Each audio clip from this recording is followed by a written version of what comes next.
All right, so we still have the same data sets here and the same matrix of Yij's. Now we're going to use this notation to try to understand the mathematics behind the analysis of variance. So for example, the first thing we're going to calculate is the total variation in the data set. So the total variation in the data set is also called the SS total. It stands for sums of squares. So the sums of squares total, and the total variation in the data set is a double sum.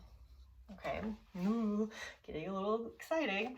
So it's the sum of every value I equals 1 to A, so from I equals 1 to A, and from J equals 1 to N, J equals 1 to N.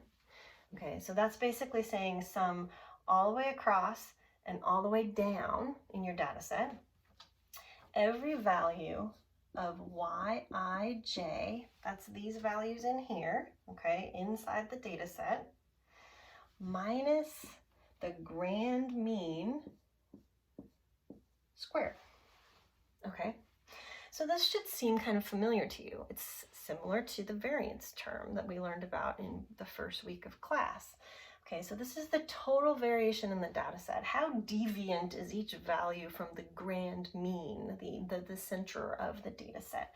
Okay, not taking into account the fact that these are in different groups, just the total variation in the data set, all right, the SS total.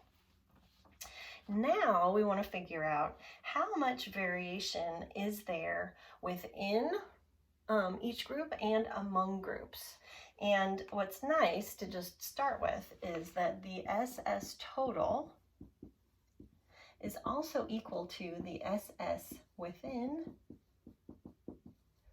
plus the SS among.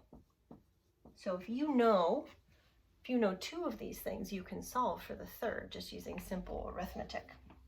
So the next one we're going to talk about, though, is this SS within. So the SS within. Now we're looking at each data set and its own mean. Okay, so how variable are all of the data points in here compared to the mean for that group?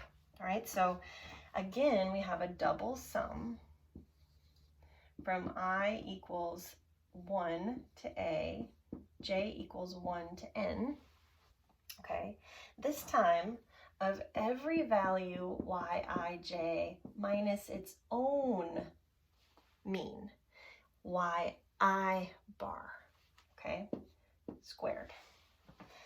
And this makes sense to me, at least, in that I think about, okay, I want to take this data point and subtract it from 14 and square it, and then this one minus 14 and square it. And I would do that over here, 10 minus 11.75 squared, plus these other things. Okay, so, and you do this across the entire data set. So you're looking at how deviant is each data point compared to its own group mean, okay?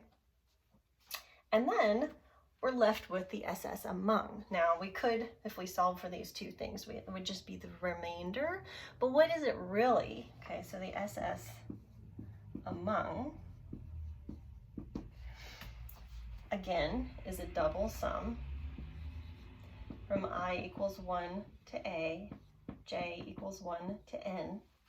Now, it's every group mean minus the grand mean squared.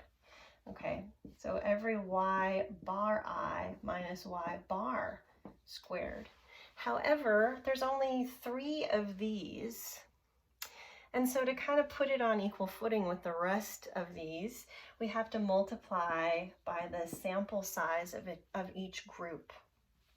Okay, so we are subtracting each group mean from the grand mean and squaring it, and then we're multiplying by the sample size for that group, all right?